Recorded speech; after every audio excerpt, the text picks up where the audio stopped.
beautiful paintings. I think if nothing more, my talk today come along to you and gives you a first or a second chance to look at the pictures on the wall. You will have spent your time very well today because it's a beautiful exhibition. I congratulate you, Lorraine. I think in Australia, much of the rediscovery of women artists and their significant contribution to this country's art history has been undertaken by scholarly art dealers like Lorraine. And I think back also some important exhibitions done by Chris Deutscher and Roger Butler in the past, some fabulous shows about women artists, and they've really led the way in really assisting the public and art historians to look closer. And this show today is absolutely there with these important exhibitions that make us reassess artists' work and see work artists perhaps we've not seen before. I must say the Miriam Moxham in that central room, an absolute knockout, and who would expect such a major work. I thought what I would do is start with some general words, some general themes, just the things that have struck me about the show and perhaps to do with women's art more generally between the wars. And then as a group, I don't think there's too many, we might sort of go down to the first space, which is sort of the forerunners, the women who perhaps first took up the role as professional artists and made careers for themselves and really were the stepping stone upon which the next generation at about the turn of the century felt that it was natural for a woman to become an artist, that a career could be had, and these are many times artists who then travel to Europe to really do their best in terms of professional training. And then we might come back to this last group, if for no other reason, to look at some absolutely knockout pictures by Cosington Smith and Bessie Davison and others.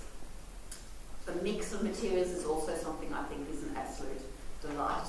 We see some of the great works from the lino cut, the relief print movement, and Australian artists are really seen as major contributors to this movement worldwide. We tend to focus on Claude Flight and his Wogan School group, the fabulous lino cut absolute expression of modernism, and some of the artists of here in Australia, Dorrit Black and even Syme and Ethel Stiles, are all major figures in that movement. We've got some beautiful examples. So the things I thought I would say, having looked at this exhibition, had the pleasure of looking at it earlier in the week. Travel, I think, is an important theme. These are now women artists between the wars. The vast majority had actually trained in Europe. So there was a belief that women artists were equal to their male counterparts, and that it was only appropriate that they should undertake the best possible training. Many of them went to the National Gallery School or to the School of Arts and Crafts in Adelaide, National Gallery School here in Melbourne, or a lot of them trained with Julian Ashton, his art school in Sydney. But the expectation was if you were good at what you did, you would try through scholarship or support or saving your pennies to get over to Europe. And the vast majority did. Many going to Paris, and I think that wonderful show that the NGV held on Australian Impressionists in Paris about a year or so ago showed how many artists actually did go to Paris to train.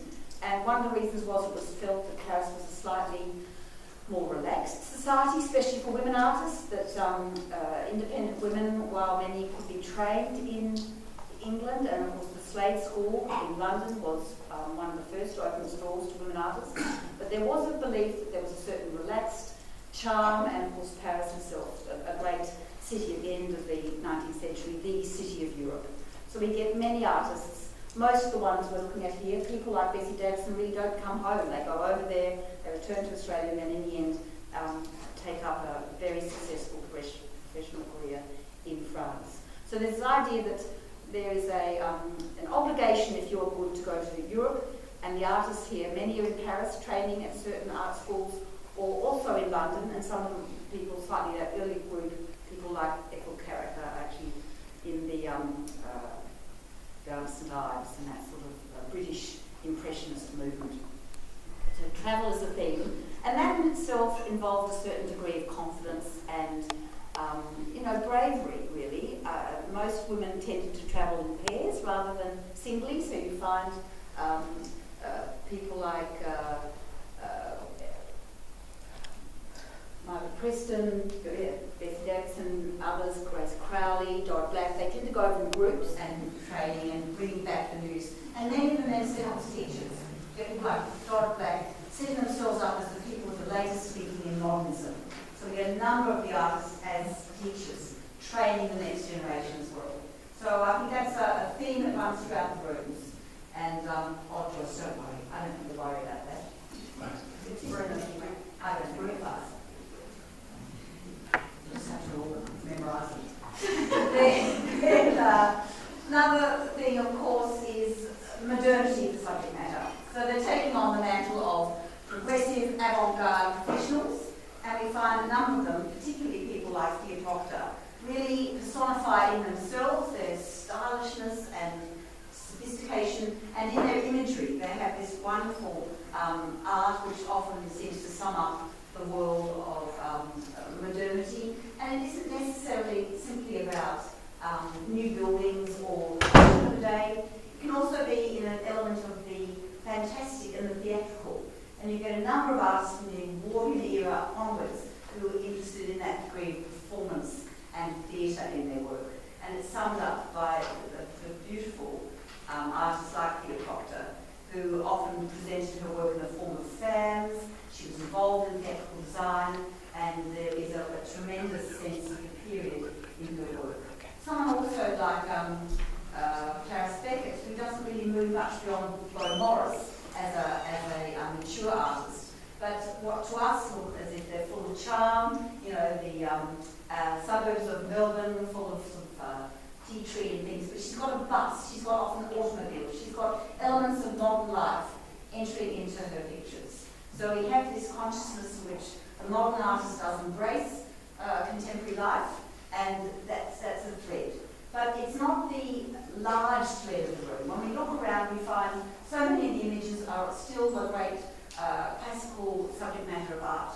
Still lifes, landscapes, and we have to also be conscious that for many artists, they both embraced the world they knew, which was often the world of the interior, and that landscape remained a great modernist sort of subject matter, as did still life. If you think of figures like Cézanne and many of the early modernists in France, it's all about still life. So it's not so much the subject matter that is modern, it's the way in which it is presented. And so we find a range of different modern styles emerging in these artists, starting in the early rooms with ideas of painting outdoors, plein air, it was called in France, plein air painting, which was meant to give a new freshness and immediacy to your subject matter and your style of painting. And as we step forward, we find them with a more post-impressionist, broken, beautiful sort of textured brushstroke. And moving further forward, we find them often with these far more grand, patterned works, much more sort of almost monumental, that reflects the sort of the cubism and other movements of the early 20th century. But just looking at the surfaces and these fabulous, the texture of the brushwork, and often a desire to always reinforce the idea of the flatness of the picture. In the 19th century, it was all about how much could you encompass three-dimensionality, the idea of real space. In the late 19th and 20th century, people are trying to assert the picture plane. So you get these wonderful pictures where they always seem to be slightly tipping forward. I always think that fabulous Cossington Smith there with that blue bowl and slightly leaning glass beside it. And there's almost a sense that they're going to fall into our space a bit. So there's that sort of closeness between your own space and the sort of raised space of the picture. And we get that with a lot of the works. At the same time, the great modernist element is colour. And you see them really liberating colour and often using a dark line to emphasise, or elements of white to bring absolute sort of vitality and vividness to the palette. So we'll look at the colour, the texture, and the use of space in the pictures going forward, and they treat them very differently. And some of them, you have this fabulous, almost decorative surface of brushstrokes, which almost sits as a counterpoint to the subject matter itself. Other times, the brushstroke reinforces our sense of the solidity of the objects or the images. So that close reading of the pictures is an absolute delight. Emphasise painting, but the actual print work here is also the beautiful relief prints, be they woodcut or lino cut. They are a much rougher, rawer type of print process. If you think of the very earliest types of printmaking, relief print in the 15th century, that's where you find them. And then they're replaced by etching and engraving and later lithography, and it's increasing sophistication. And then the early 20th century, they rediscover the woodblock print again, or the lino cut. It's got all that sense of the texture of the actual printing action, and they've got this real immediacy and flat blocks of colour. They are glorious things, and we've got a range of them to see both in colour and black and white. There's some fabulous drawings here as well, but I think that a thread throughout them is that enjoyment of the medium and enjoyment of the thing as a work of art as well as a depiction of some other reality.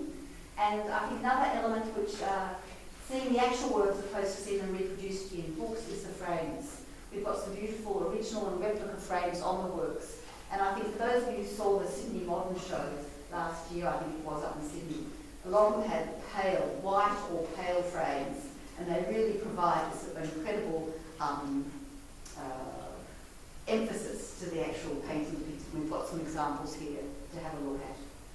So that was my themes really. We have the formal aspects of modernism, we have the lives of the artists themselves and their courage in travelling to the centre of art at that time, and really bringing it back and being part of the great evangelical movement of conveying modernism to the Australian masses. Many in the face of criticism.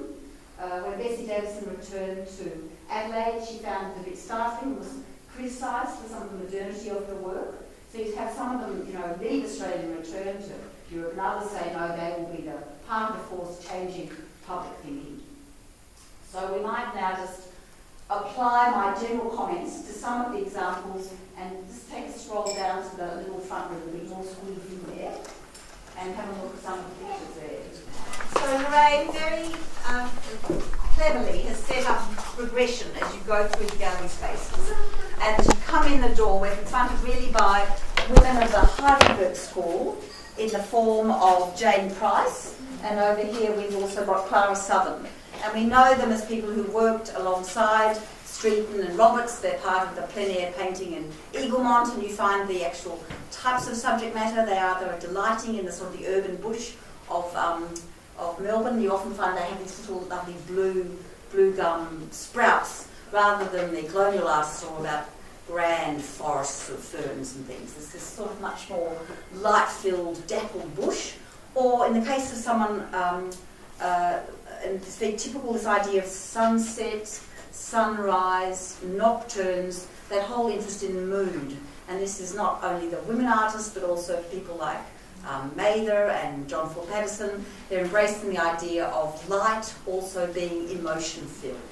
So we start off with really progressive, late 19th century women artists, and these artists are born in sort of like the 1860s and 1870s, some of them born in England, travelling out to Australia, and these are ones who don't necessarily travel abroad, but they are doing things like setting up their studios. We've got Jane Sutherland and Clara Southern and others forming their own sort of public studios in places like the Grosvenor Ateliers in Collins Street. So they're in there with the fellas, they're presenting their work alongside them in the exhibitions, and are taken seriously by their male colleagues. They're part of the early establishment of things like the Victorian Artists Society, and they're attending the Buonarotti Club, and they are acknowledged as being as good as the men. And for many years after that moment, artists only took a while to really record their significance, and really it was only with the women's movement of the 1970s here in Australia that they were sort of resurrected. And that action is still going on. In that second room we've got all of this here. On the side we've got Temp Manning, who was in the Sydney Modern Show last year and was described as a lost modernist. So again, that sort of process of retrieval and discovery, it goes on.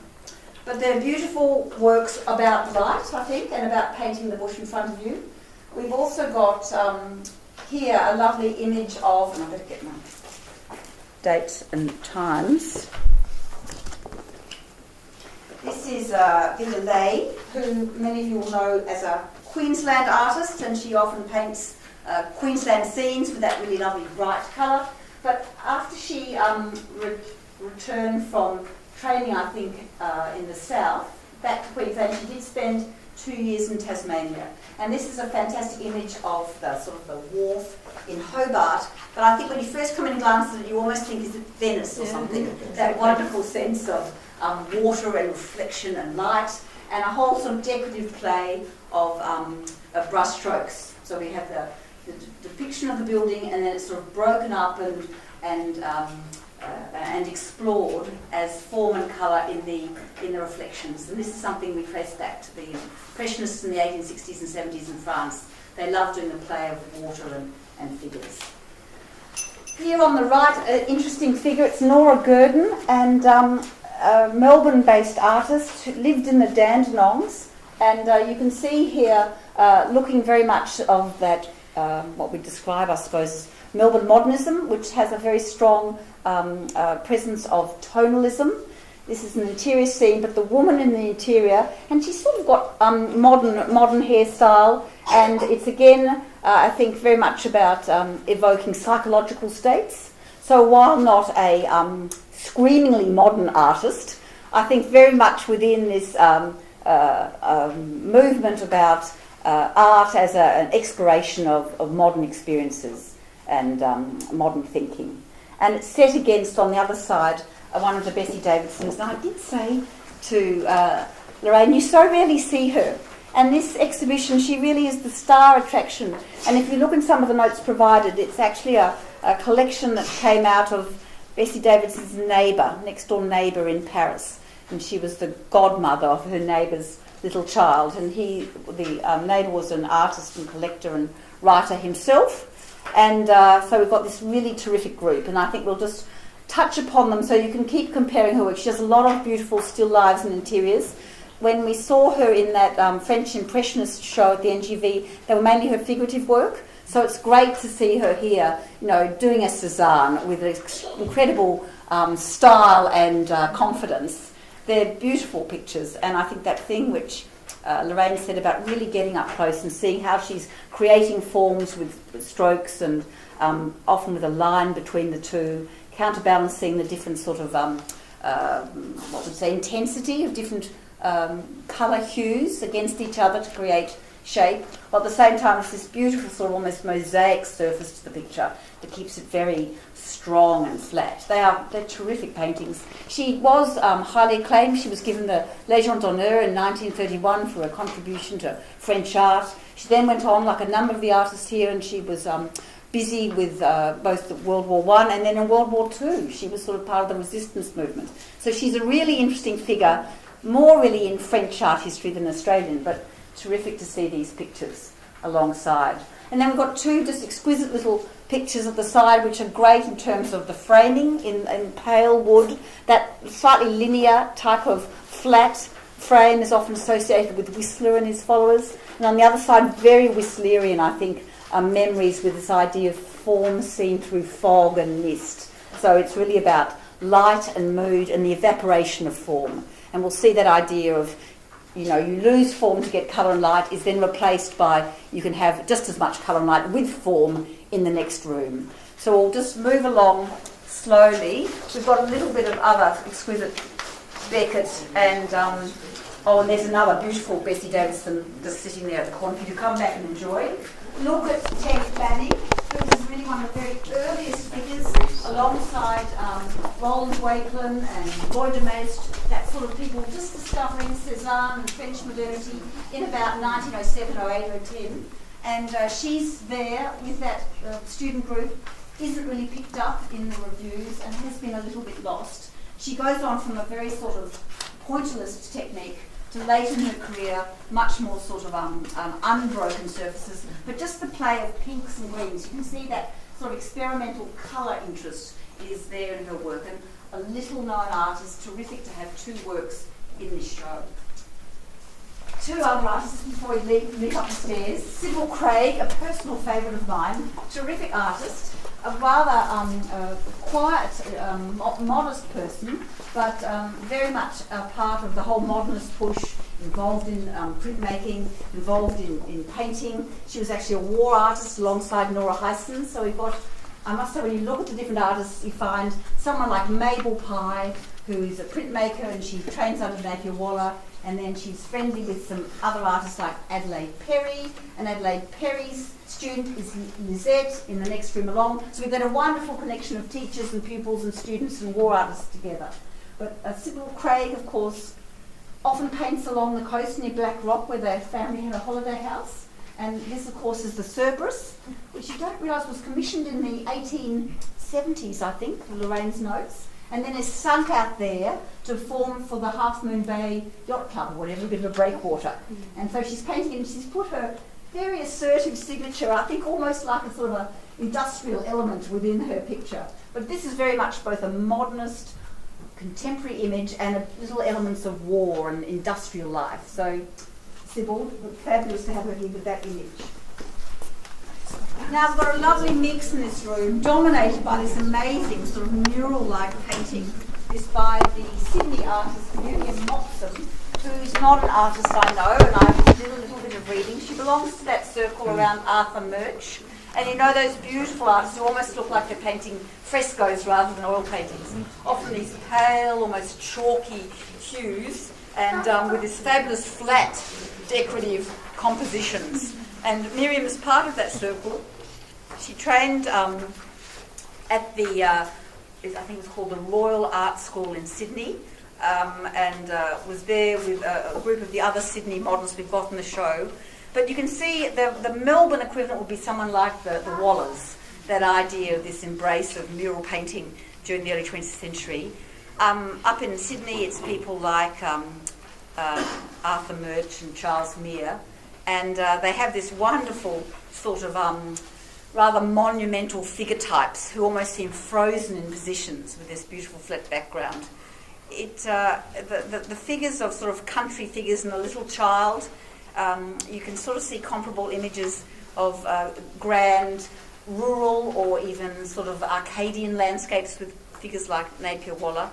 But in some ways it almost reminded me not quite of Mexican mural painting, but that whole interest in a sort of a more primitive lifestyle and a sort of a utopian non-industrial world at play against the increasing industrialism of 20th century Australia. So, a terrific picture. And if you look up close, you'll find it's really textured, but it's on board, but I think she's reversed the board, so we've got the back of the artist's board with all its almost crusty, rusty surface. So when you look up close, you see this fabulous sort of ripple of texture across this strange, pale, flat, decorative surface. I think a really terrific picture.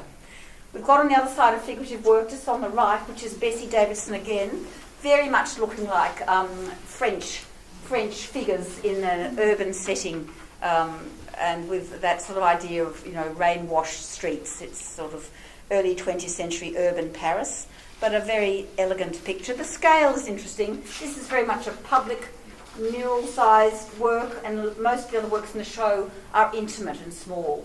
There's two other little Davidsons coming from this collection of her neighbour, little sort of urban scene and a beautiful little lake scene. And there's just that wonderful enjoyment of the texture of paint itself and its application.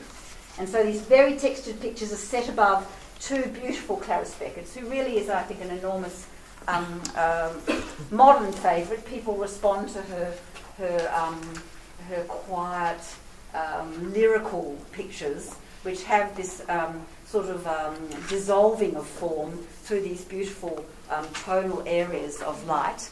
And these paintings, I mean, she's sort of an artist who meditates on a certain theme. She lived at Beaumaris all her life. She was a little bit overlooked. She was sort of discovered by very interesting art again, commercial dealer Ros Hollenrake, who really rescued all her works from a barn where they were all slowly decaying and brought back her name to the public mind. And there's a group of them here, each one the same yet different. She sort of meditates on the theme which she endlessly evolves and reworks. Often rose, often evening or daytime, certain times of the day, sort of a liminal, where it's in a moment of change she captures in these still, poetic pictures. They're lovely, but they make a great contrast with the Davidsons above. On the right really is a little bit of a a work that is not as much in the mood of the other pictures in the exhibition. This is Esther Patterson, she's the niece of John Ford Patterson, one of my Scottish artists. I love the Patterson brothers. They're terribly important in Melbourne as both teachers and decorators. And she herself was both an artist, but she also did a lot of book illustration, even cartoons. And I think that fascination with figure and the narrative, the play between figures, again, the element of children, and we do find that as a theme for women throughout the show, through their own experience of life or their consciousness of a response within the general public.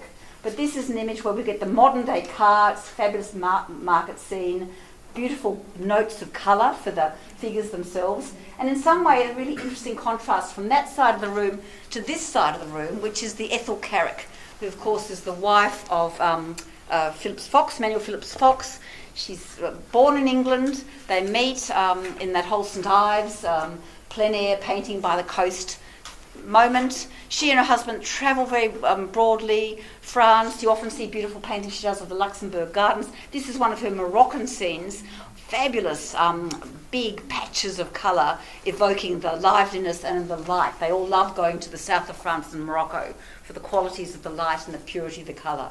So this one's light-filled and almost a bit dissolving. This one's much darker and strong and very much a sort of the modernity of the subject matter rather than the technique as much. And different traditions, very much a plein air outdoor painting, much more an illustrator interested in anecdote and narrative. But the greens of the Ethel Carrick Fox, and then over here the greens of this painting, I thought that was a beautiful bit of curating, Lorraine, when you did that. This is an artist I don't know so well, but I know the exhibition catalogue produced a little while ago in South Australia on the Fleurieu Peninsula, and the South Australian artists who all went to this particular part of the state and painted. Now this isn't a Fleurieu Peninsula scene, but the artist who's it's Kathleen Sauerbier, I hope that's how we say it. She's from the German immigrant movement of South Australia, her grandparents coming out in the 1840s, and trained in South Australia. In the end, moved to Melbourne, where she lived for some time, but very much involved with all the painting movements in South Australia. And she goes over to England for a while, trains in London, and I think it's just a beautiful modernist picture, and it's also really a symphony in greens. And I think she's an artist who isn't as well known as she should be, and is again, it's not the subject matter that is so modern, it is the way in which she presents it to us with this, I think, great vigour. And you think of other artists like Dorrit Black and her fabulous depictions of the countryside. They have a real structural rigour and depth which you appreciate, and then this fabulous play of the greens. Here, beautiful, larger Clarice Beckett on this and that side for you to look at. And again, these sort of almost holes in the centre of the canvas where the form is lost in light, dissolved in light.